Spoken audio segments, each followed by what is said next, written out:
crush your enemies, see them driven before you, and to hear the lamentation of their women. The penetrator. Come on, look, because I always went the farthest into the target, goddammit. Libya, Tunisia, Lebanon. It was me, pal. I was always first in, last out. This thing doesn't want to show itself. It wants to hide inside an imitation. It'll fight if it has to. But it's vulnerable out in the open. Its blood was on the leaves. If it bleeds, we can kill it.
Now that's a way you wake up in the morning.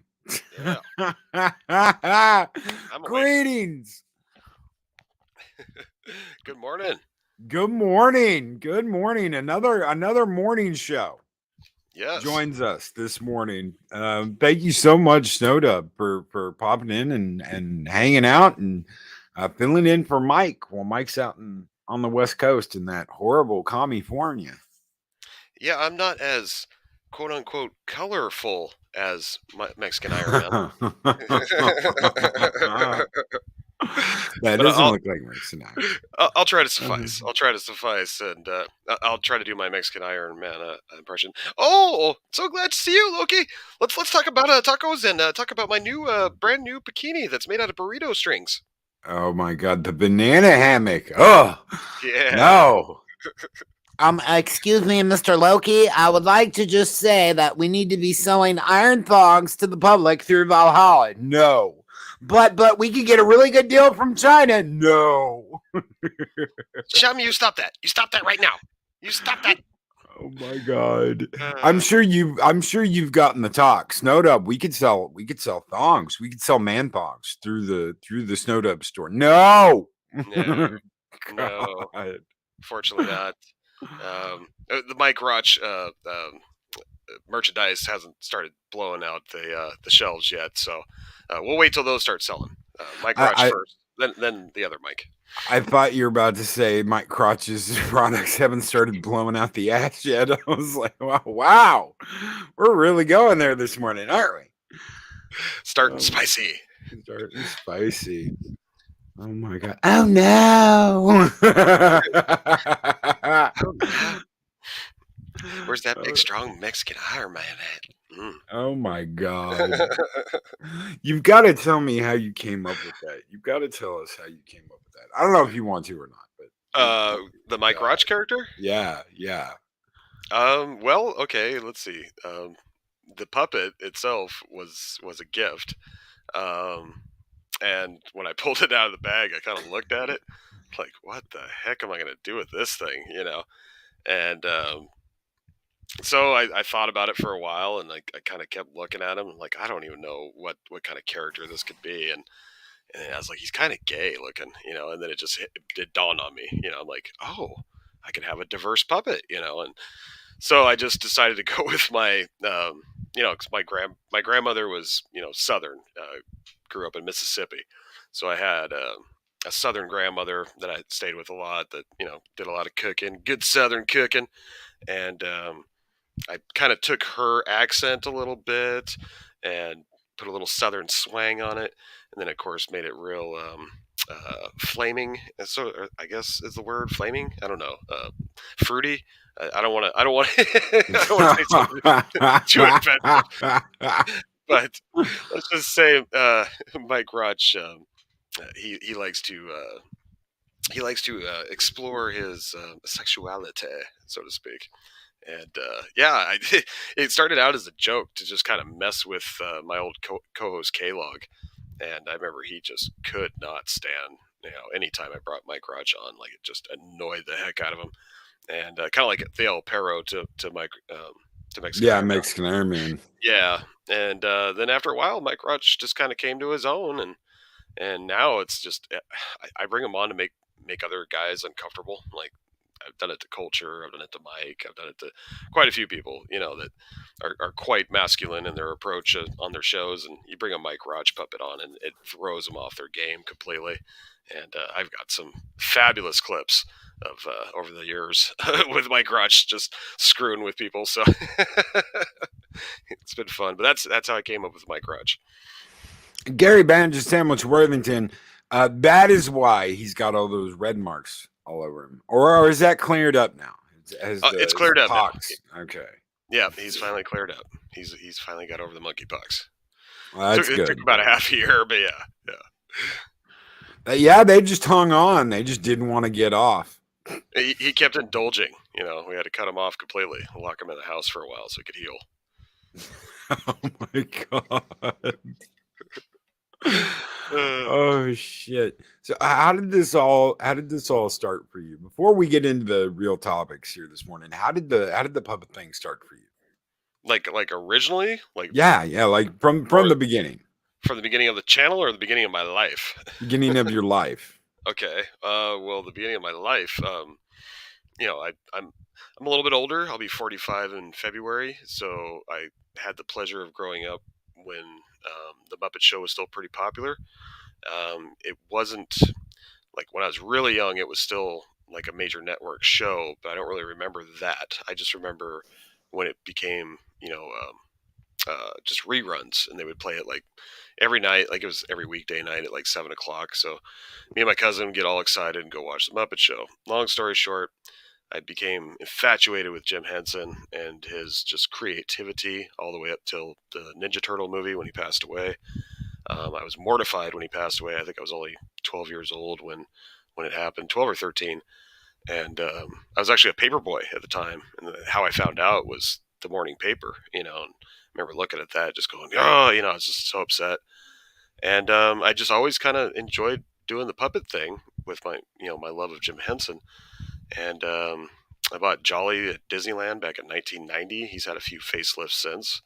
My oldest puppet is El Perro. I got him from like a secondhand store when I was like 6 or 7 years old. And it's always kind of been a thing for me. I've always been kind of good at it. I actually used to do shows for a church when I was about 13, 14 years old. Jolly was actually did a youth church service. That was like his first gig. And it's always been kind of just a dream of mine to be a puppeteer. And it got put on the back shelf for a while when I indulged in art and music and stuff, but the talent was always there. And then, of course, when I started, when we started our YouTube channel, that's when I kind of just went all in on it again. And originally it was supposed to be just me and my sister, Jolly and Megs. We were going to do a kind of a co-hosting, movie review type channel. And then it slowly evolved into basically Jolly's channel and the Cotten Connection and just the craziness that's come about it. I would have never thought in a million years it would have gone as far as it is now, to where we actually have a Saturday night show of a bunch of puppeteers getting together and putting on literally our own Muppet show. So I'm just ecstatic at being able to indulge in my talents again. Chris Persia asked, did El Perro do any church performances, and how spicy were those? No, but I do have a funny story about that. It was like my second or third, I want to say third show. MC Hammer was real popular then, and so I approached the youth pastor about doing a skit, like a music video skit, where Jolly kind of lip sync the song "Pray," which was a song that MC Hammer was popular for at the time. And they told me no. They said MC Hammer was just a little too gangster for their church. And I almost kind of felt like it was a little bit on the racist side, the way they were approaching it. And that was it. I quit doing the church shows after that. It's like, nope. Nah, that sucks when something like that happens. Psychodorp9 with $5 super chat says, everyone needs an alternate persona with no filter and no breaks. Yes. Thank you so much, Psychodorp9, for that $5 super chat, brother. Psychodorp9! Psychodorp9! You guys keep the fires burning bright here in Valhalla. And this one's just for you, brother. Long live the fighters. Skull and talk and roll. Talk and roll.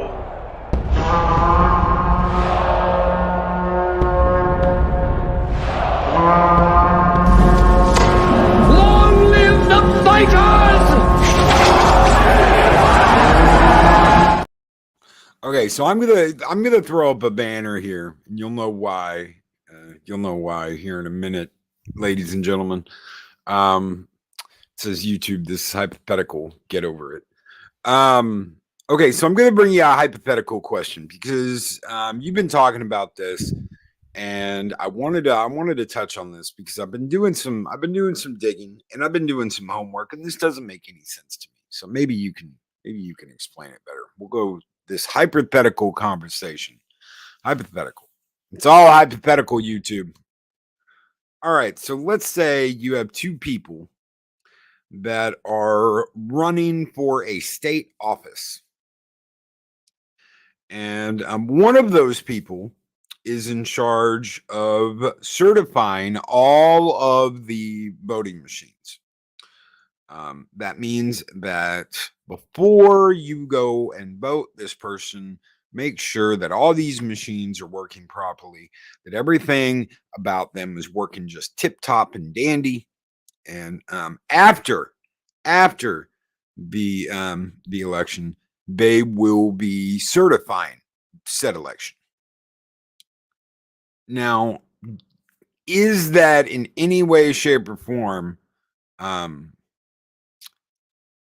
not what's the word? What the hell is the word I'm looking for? A conflict of interest in said election when you have one person that is going to certify all the equipment and certify the results. It is a conundrum. Actually, it's more like a catastrophe. And I know exactly what you're talking about. You're talking about the state I live in, Arizona. And I've never seen anything like this in my entire life. It's so crazy. I've been covering it on my channel, and I'm kind of scared, to be honest, Loki. Like, I feel like, and I gotta be real careful how I word this, but I feel like people are becoming very disenfranchised. And we could have a real issue with people even wanting to vote anymore after this, if that makes sense, because there was so much conflict of interest, as you were mentioning, that and it was so blatantly obvious that people are fed up and have lost hope, so to speak, in the system. And I mean, we're not even getting into what happened after that. Right. You know, we're not even talking about what happened after that and the blatant abuse of power that happened after that. I don't know. It just doesn't seem. It doesn't seem on the level to me. Didn't matter. It doesn't matter to me who's doing it. You have to take conflict of interest out of the equation, and the only way to do that is to say, you know, it doesn't matter what your job was before you ran. As soon as you run, you have to excuse yourself out of all that. And if you don't, you're immediately suspect. I mean, it doesn't matter what side of the fence you're on, what side of the aisle you're on, what side of anything you're on. When you put yourself in that position, and then there's a conflict where you would get a revote, where something would happen like that, and suddenly 12,000 ballots disappear. Oh, that's just the tip of the iceberg, and not to mention, hypothetically, if that person that was in charge of the voting systems, that's also running for a very high, spot in the government, also decided to not even debate, like wouldn't even come out for one debate. I hate to say it, but that just shows a lot of confidence in your ability to win an election when you just decide, I don't need to debate my opposition here. This is a slam dunk for me. So I just find that really strange that, completely hid in the closet, didn't really campaign, hypothetically. Hypothetically. Yeah. And it's just amazing that the psychic ability of certain elected officials had going into their election. It's quite amazing that they knew they didn't have to do anything. They'd sit in their basement and wait. June Long with $5 super chat says, my pitch, a foil to Mike Rotch, who's a deadpan straight man who explains all Mike's innuendos matter-of-factly and says, it's funny because Smex. Wow. Oh, you got to make him a Southerner too. If you do that, you got to get the twang. It's got to have twang. Boy, that's funny because it's Smex. It's funny because it's Smex. God help me. Oh, I've been listening to a lot of what you've been talking about, and we're not talking about something that they have to prove. This is all fact. There's nothing conspiracy theories or anything about this. It's crazy. It's really crazy. I've never. Could you imagine going to vote on voter day? On Tuesday, election day. Could you imagine going and seeing lines out the door around the block up to a mile long in some areas? Yeah, nope.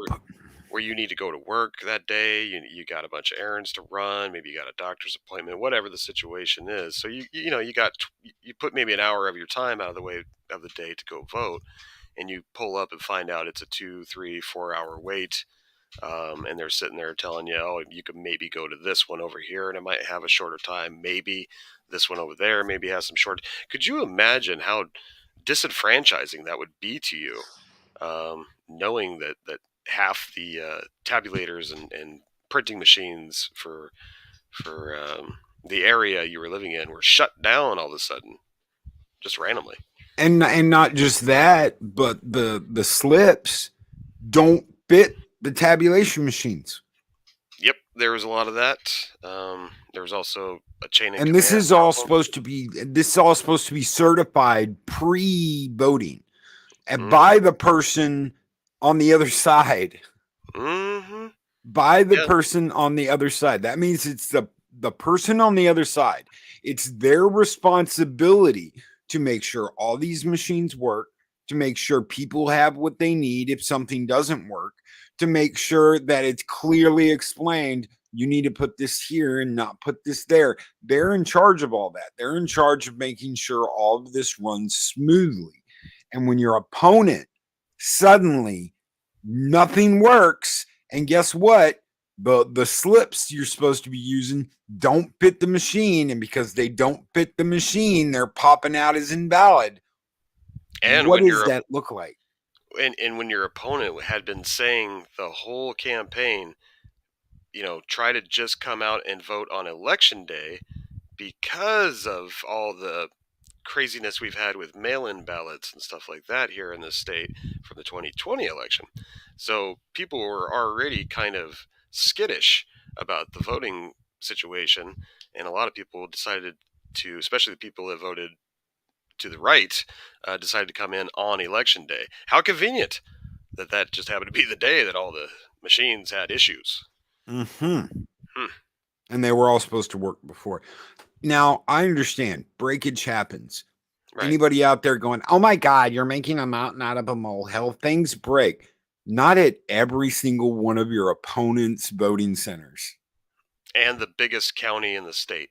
And the biggest county in the state. Yeah. Highest so, population. And a lot of people have said, well, even if you take what said didn't go through or didn't work or didn't happen, even if you take the 12,000 votes that are claiming to be taken out, even if that happens, she still wouldn't have won. Here's the deal, though. She would have been within the percentage for a revote, for a mandatory revote. I'm glad you mentioned that, Loki. Actually, it was 0.06 was the number that they came to, which just happened to be 0.1 over a recount. Yeah. How convenient. Anyway, go ahead. No, and you're absolutely right. You're absolutely right. This is the kind of stuff that you're like, how? And no, oh man, you need to stop. This is the big thing. You need to stop. You need to stop. This is sad. This is blah blah blah. This is yada yada. This is yada. I don't remember these people saying that when a certain blonde bitch that ran for president was screaming that everything was stolen. Mm-hmm. Still is actually. Still is. So yeah. It's you know what? I'm really sick and tired of all this. I am. And I think that I've been hearing these, and you hear this all the time because I've heard this before, that there's going to be a middle of the road path, that there's going to be a new order, and there's going to be a middle of the road path. I don't think that's ever going to happen. Because you've got these people in power that are making bank, that are making millions of dollars. They're making way beyond their pay grade off of bills like the ones that just got signed. That's worth $1.7 trillion. That's what it takes to run things for a year. Is $1.7 trillion now. So, well, poor old Ukraine needed another 50 billion. So we had to send that over. God help me. God help me. Okay, let's get off of politics. And I think there needs to be a reckoning. I do. Well, just stay tuned to my channel. I'll keep you updated on what's going on. As far as I know, right now we are in the appeal stage. So the good news is this this candidate that lost, as far as our state, is a pit bull, and she is not backing down. So I love that about her, and she gives me hope. So keep hope alive, guys. Keep hope alive. Maybe there's still a miracle out there somewhere. So where are you going? I know you've kind of crossed a difficult line to cross. I do everything I can most of the time not to talk politics on my show. Right. I like to talk entertainment. I'll talk entertainment news. We'll talk video games. We'll talk whatever.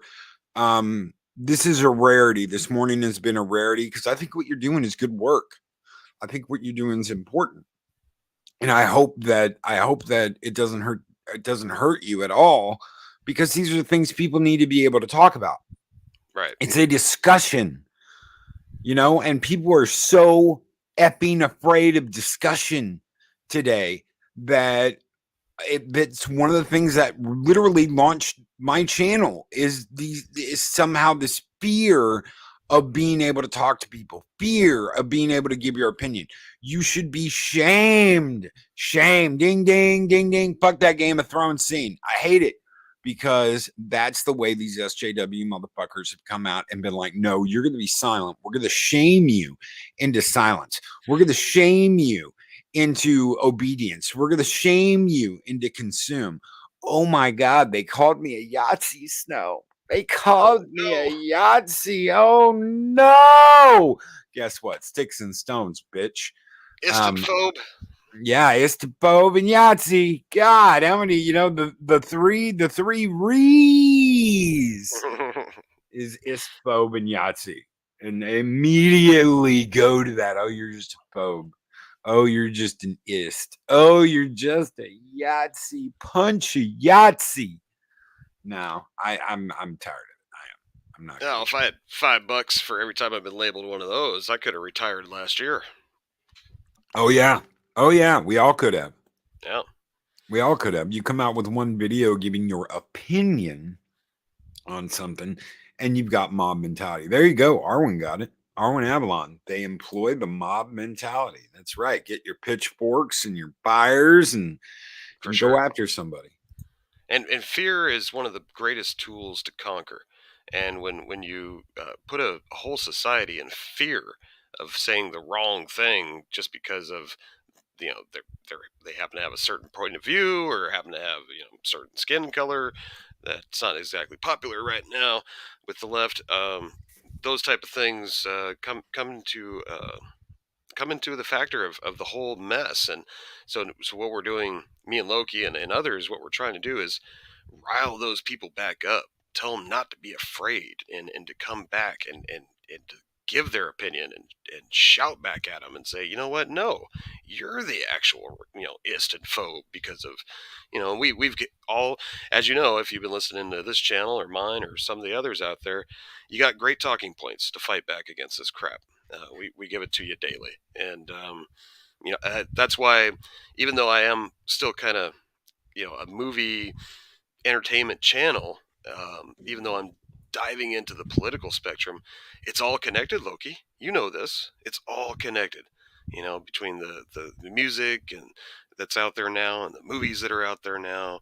It's all political. It's all a mind twist. They're constantly trying to control the narrative and brainwash the next and up and coming generation.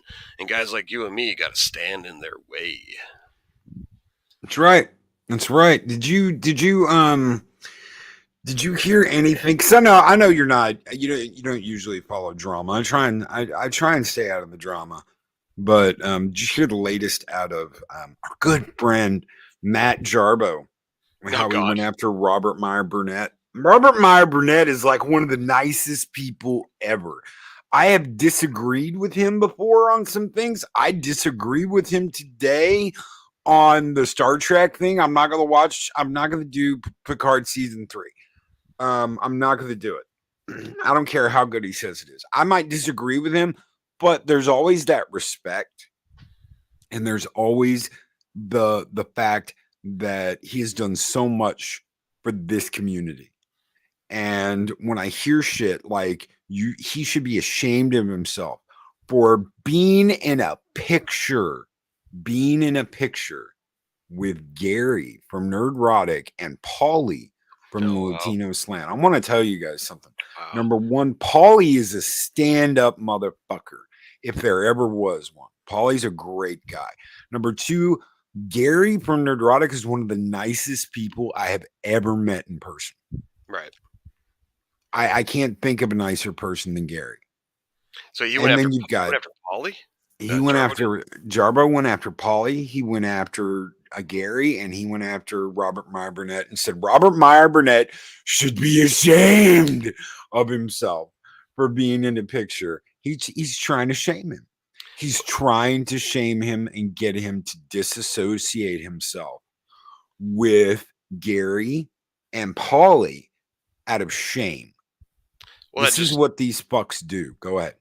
Well, that just goes to show how shallow Matt Jarbo is and how he doesn't do his research, because Paulie lives in California. Paulie's not a radical conservative like some, like they like to label some of us.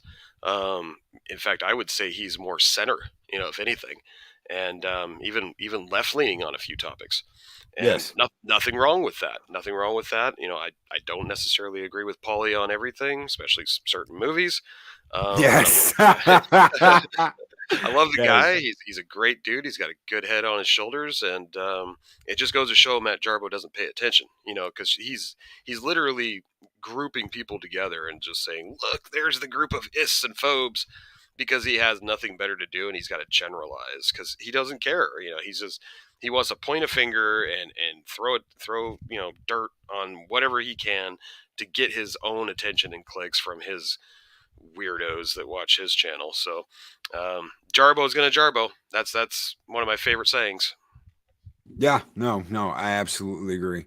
Jarbo's gonna Jarbo, and this is what you get for someone that tries to false flag his friends, people he says are his friends. I'll use the quote mark, friends in quotes. Yeah, until he doesn't need them anymore. So he doesn't need them anymore. Right. Yeah, and tries to false flag them. There's one thing. I'm a really easygoing guy, and there's very few things that really get to me. But trying to run someone off this platform because you're a frightened little bitch, that really, really bothers me. Trying to cancel someone because you want to shame them out of being who they are, that's another one. Turning on the people that you call friends and trying to get their money taken away from them. See, that's a huge one, because Snow knows, a lot of you out there know, it's our livelihood. It's what we do. A lot of us do this for a living. Some people, it's not just a side gig, because this is valuable income that fills in the gaps. I've heard a lot of people say in the past, run their mouths and be like, oh, well, you know what? If you needed the money that bad, get a real job. For a lot of us, this is a real job.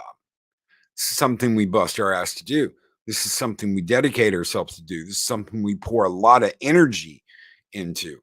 And there's nothing worse than a frightened little bitch that tries to fuck with your living. And that's exactly what Jarbo did. He tried to fuck with the people he said he cared about living. There's nothing worse than that. He's an evil character, and I still have a friend or two that talks to him and considers him a friend, and I'm not going to say who. If you know me well enough, you could probably figure it out. But I just sit back and wait, and I'm just like, oh, it's just a matter of time before he screws you over too. And but that's the thing, people's reputation precedes themselves, and you should always do your own research when you're getting to know somebody and make your own opinion about that person from your own interactions. But I can honestly say, from a very trustworthy perspective, Matt Jarbo is one of those people you do not want to get involved with. The guy is straight slime. Your life will be better off if you don't. That's right. No, absolutely right. And I got completely off. You were saying, he was messing with the money. Yeah. And, like you pretty much do this full time. Me, I would like to start doing this full time soon. I would love to. Nothing would make me happier than retiring from painting and being able to do the puppet and have fun with you guys full time. It's a dream. It's really a working towards a career, if you really think about it. Yes. We're trying to get out of a dead-end job, which is exactly what I do for a living right now, is a dead-end job, and get into something that means something to us, that's establishes us and gives us a presence, and we're building something here. Loki's built Valhalla. He's built a community. I've built Cotten Connection. We're building communities, and that to me is a real that's a real career choice. And to mess with that is so sinister and just vindictive. And it makes me sad that so many people out there can hate on somebody for their success. That'd be like me getting all mad because, Gary did so well and now he's got a Friday Night Tights show and he makes all this money on Friday Night Tights. I don't care. I know Gary has busted his ass to get where he's at. And I watched it happen personally, seen him do the work. And that's really what you should be congratulating these people on. And even if you don't agree with them, you got to at least tip your hat and be like, they put in the work to get where they're at. Most of them, not all of them, but most of them. I don't know if I ever told you about this, but I worked, Mina Dega worked with this guy. I won't say his name because, but we worked with this guy. And all of a sudden, out of nowhere, he comes out and he's got a manifesto. And as soon as I heard those words, I was like, oh, shit.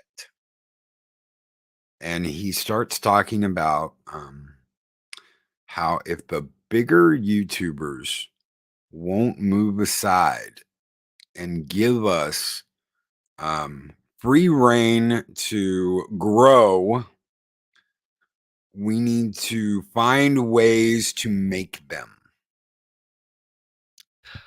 And oh yeah, like make them, make them, like getting rid of their channels. It's one of the few streams I've like gone out of my way to find a way, because I didn't know how to do it at the time, but I found a way to record it. I found a way to be like, okay, I'm gonna rip this, and went back and recorded it just so I could go back and be like, no, I was not wrong. If I ever thought about letting this person near Valhalla ever again, I've got this nice little tape to remind me of exactly what they said. But basically, it came down to eliminating the competition. You don't work hard. You don't bust your ass to get there. It's not, you know what? Everybody's here and everybody's doing this. This is what I don't get, Snow. It's really what I don't get. You are successful. The Cotten Connection is successful. Valhalla is successful. There's no reason for me to look at you and go, he's an enemy, just because you're on this platform. And that's, I find that more often than not, it comes down to people looking at it like, well, he's here, so he's competition and he's an enemy. I have to get rid of him so I can make myself feel better. Maybe if I got rid of you, I'd have more of an audience. That's not how you get an audience, ladies and gentlemen.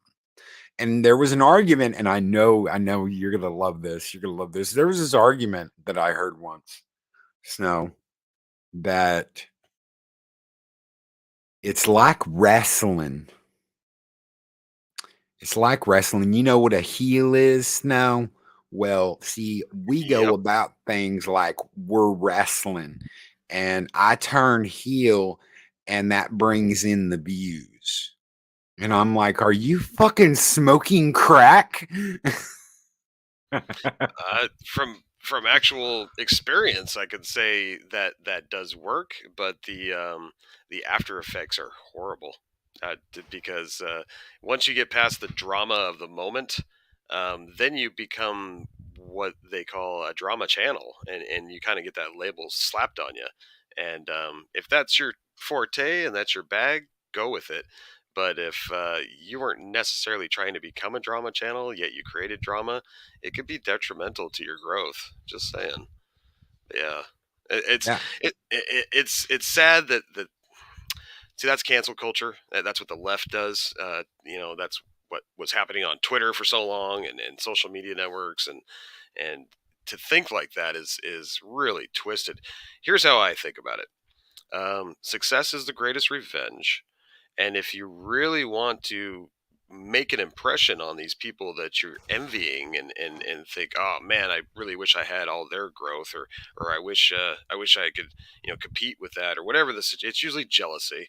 Go out and do the work yourself and get there yourself. And once you start making moves and start making, working on yourself and building your own thing, you get noticed. These people that are bigger than you, these bigger channels and stuff, they'll notice you and they'll say something to you. Not in a and I don't mean by like a negative perspective, but like if you bump into them at a con, or you happen to go in their chat and you've been making waves and people are noticing you, they'll notice you too, and they'll give you the respect that you deserve by realizing that, hey, you're hustling too. And if you keep going and you keep pushing, eventually you could get there and you could be that next guest on Friday Night Tights because you're on fire and you're kicking butt on your channel, whatever the situation is. So I don't understand that type of thinking necessarily, Loki, because I just see jealousy, envy, hate, and it's just a very disgusting way to live. Yeah, and I've said it before and I'll say it again. That going about it that way is like a train wreck. Sure. Yep. People are going to look at a train wreck, but they're not going to look at it twice or 3 times or 4 times or 5 times. Very few people are going to rewind that and look at it over and over and over again. It's not something that's moving. It's not something that makes you feel good. The first time you see it, you're like, holy shit. And then it's just old hat. Yep. There's nothing after that. Mr. Butt Crack Media with $5 Canadian Super Chat says, morning, Loki and Sno Dub. Love your morning show. Always keep it real, my brother. Thank you so very much, Mr. Butt Crack Media, for that $5 Canadian Super Chat. You guys keep the fires of Valhalla burning bright, and we're going to burn the fucking village down this morning. Skull and tuck and roll.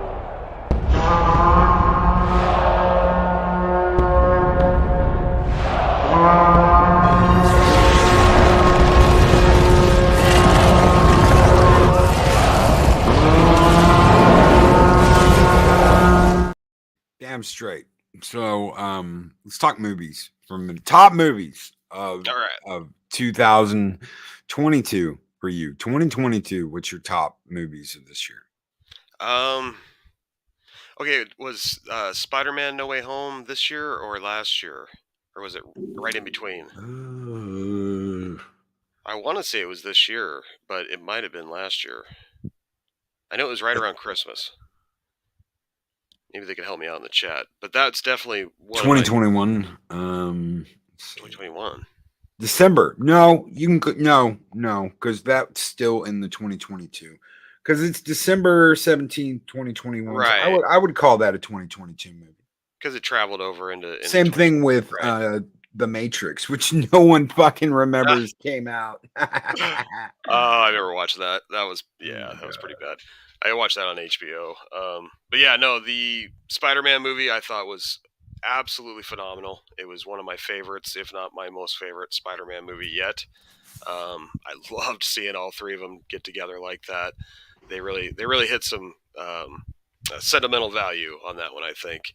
And I actually just watched it again last night while I was doing a project downstairs in the hobby room, and just plugged it in as background noise, basically. But I love the scenes of Tobey Maguire and Andrew Garfield and the new kid. I can't think of his name that plays Spider-Man.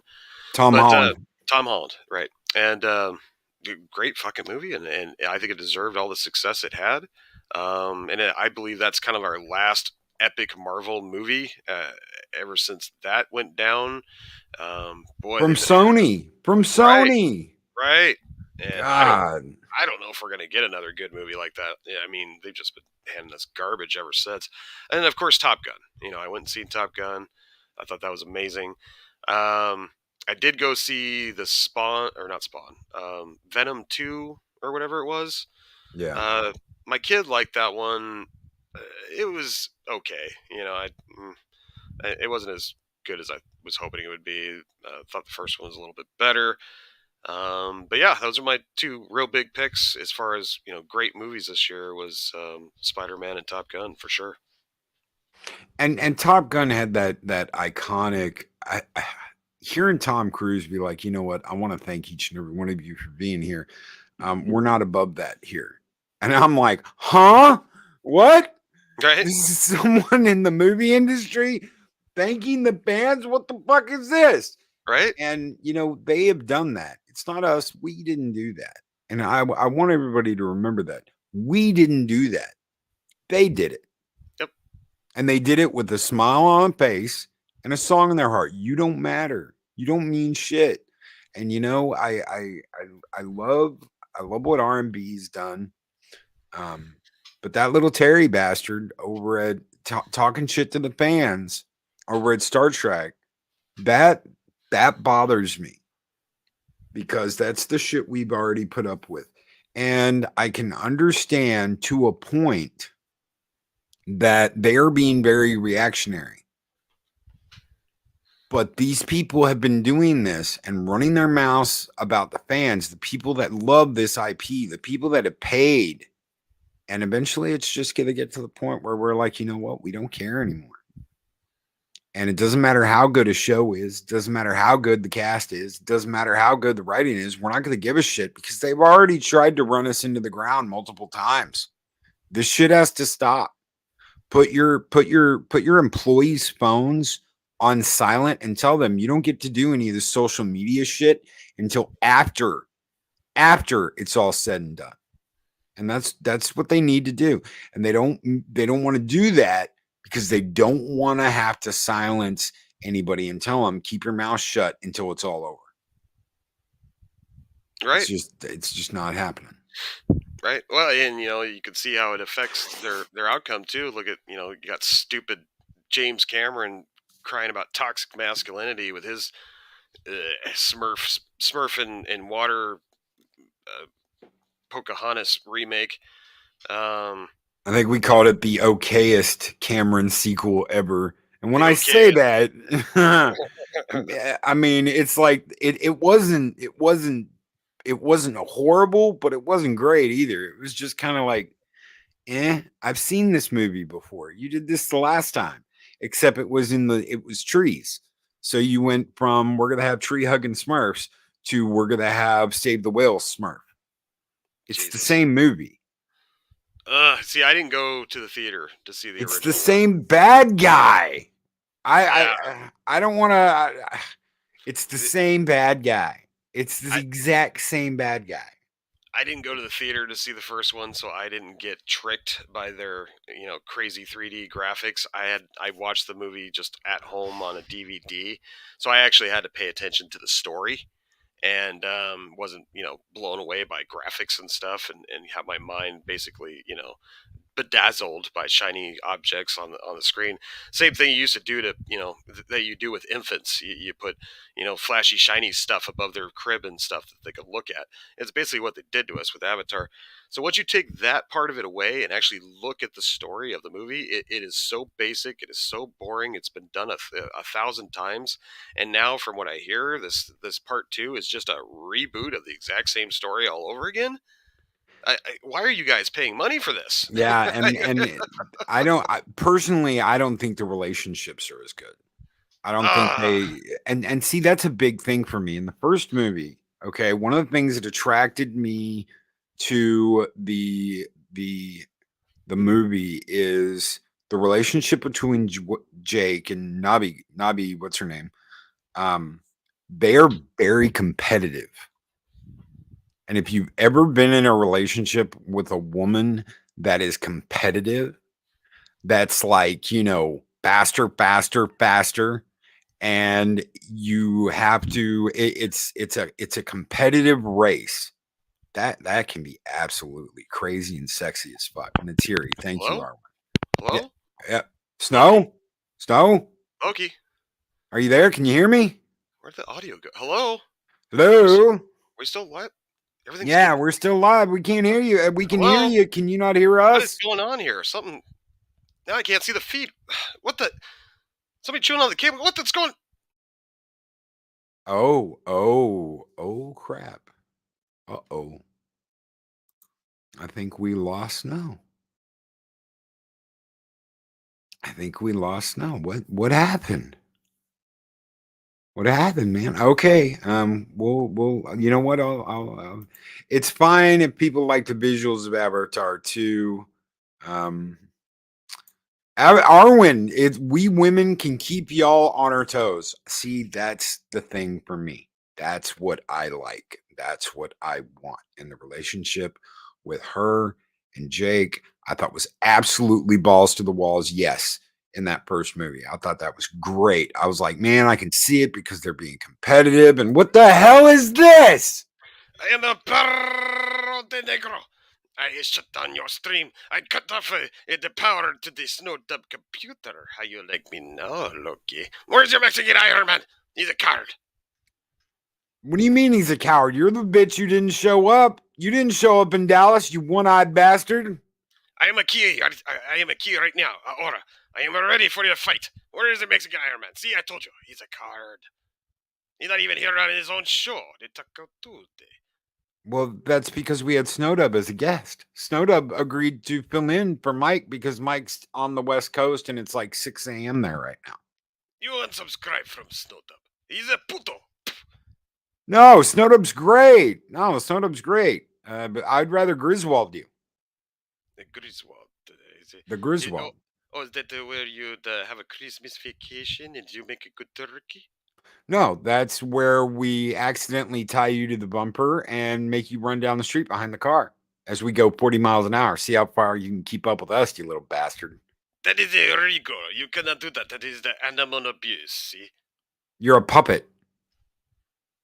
No, I am El Perro. I am the arch villain of the Mexican. You're the arch villain of the Mexican Iron Man.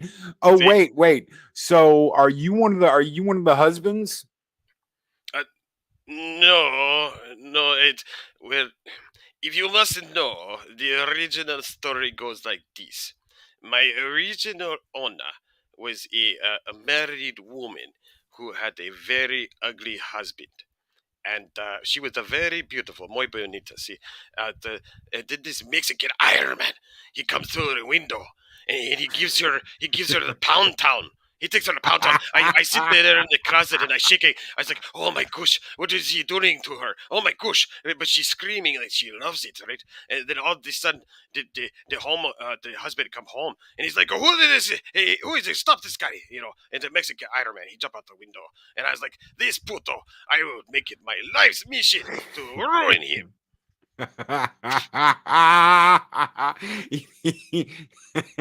He pounded her from behind. In the pound town, it was the craziest thing I ever seen, Loki.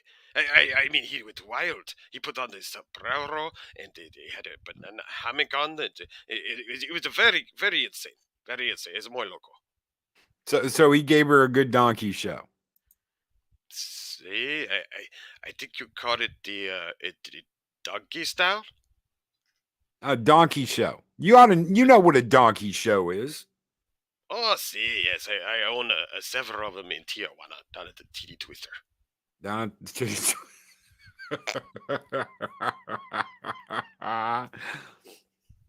Simon, but now I cancel your show too, Loki, and I cancel the chat. Y'all hit the thumbs down button and unsubscribe from Loki. Yeah, everybody hit the thumbs down button. Unsubscribe because El Perro. See. You all Have you ever had anybody agree with you on that before? Ever? No, but I do think The Last Jedi is the greatest movie ever. No one cares about Star Wars. But the Rian Johnson is a genius. But no one cares anymore. The Kathleen Kennedy has been the greatest Star Wars franchise ever. No one cares about Kathleen Kennedy anymore. See, well, why is she still there, Loki? No one cares. She's still there because no one gives a shit anymore. You should make a couple videos about how you got rumors that you're going to get fired. No, because I don't care. Nobody cares. Nobody cares if she gets fired. Nobody cares about any of that anymore. No one gives a shit. You see, there was kind of like a short resurrection of, oh my God, it's back. she's going to get fired. It's back. But nobody cared enough to keep it going. No one gave a shit enough to keep that in the news. And if you do, you're pretty much killing your channel because everybody's tired of it. No one cares anymore. No one cares about Kathleen Kennedy. No one cares about Star Wars. It's all done. Disney sucks. Disney killed it. No, They murdered the golden goose. The Boba Fett is an amazing character now. They don't care. Nobody cares about Boba Fett. Nobody cares about any of it. You might have some people that care about Mando, but nobody cares about Boba Fett or Kathleen Kennedy or Bob Iger or any of that shit. No one gives a shit. They all suck, and it's all just gonna keep sucking. So we're not really. Because you're racist. You don't like a diversity. No one cares. Racist. Remember in the 90s? Remember in the 90s? No one cared. No one cares anymore. Memes of destruction with $4.99 super chat says, Master Pero, we await your orders. See, it's a memes of destruction. He's a work for me. You get the rockets ready, memes. We're about to blow this channel up to smithereens. You're gonna blow the channel up? See. Why would you want to do that? Because we're gonna Griswold you?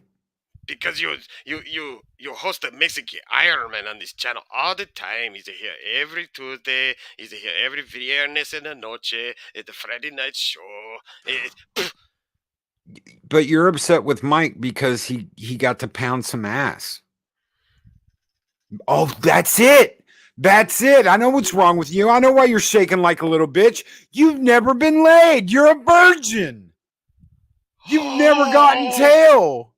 Oh, how dare you speak to me that way?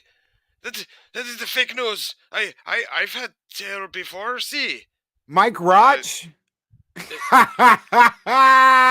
You're a virgin. Oh my God! You've never gotten any tail. This is the fake news. That's why. It's fake news. I had another dog leak it once. So you're jealous. You're jealous because Mike got to pound your owner, and you've never gotten laid. You need a bone, dude. We'll just take you down to the puppy farm and get you a bitch. I need the bone. I need to release the red rocket. Yes, you need to release the red rocket. You need a bone. Go get laid. You'll feel better and you'll chill out. Stop being mean to Puff. Stop stealing his SNES. It's not his fault. He smokes. Puff is a stupid old puppet. I do not like him. So at the end of the day, I mean, this all comes back to you wishing you were more like Mexican Iron Man. Now it totally makes sense. No. You came on the wrong show. You want to get boned. You want a bone. No. You change the subject. This is all about the Mexican Iron Man and how he's a poison. He's a poison to the YouTube. You came on the wrong channel, bud. Why are you still here in the chat? You're supposed to leave now. Unsubscribe. El Gata. This is bullshit. This is mierda. Oh my God, this is so hilarious. I'm gonna have to tell Mexican Iron Man now. The reason why El Perro fucks with you so bad is because El Perro's a virgin. I do not know. Or as we call him now, El Gata. I am not the pussycat. Free the red rocket. Yes. Hashtag free the red rocket. El Perro needs to get laid. We need to get El Perro laid and he'll chill him out and he'll stop acting like such a fucking socialist. This makes perfect sense because, you know, SJWs and all. Guys, we're getting out of here. Thank you so much for being here. Thank you so much for hanging out with us on this Taco Tuesday with special guests Sno Dub and El Perro. Guys, if you're not subscribed to Sno Dub, head over there now, subscribe, like everything he's got, ring that notification bell, and make sure you add the hashtag release the red rocket, get El Perro laid, because maybe that'll chill him out and he can start getting along with Mike. It all makes sense now. Take care, everybody. Be excellent to each other. Always speak friend enter, and we'll see you on the next morning of Mischief. Putos.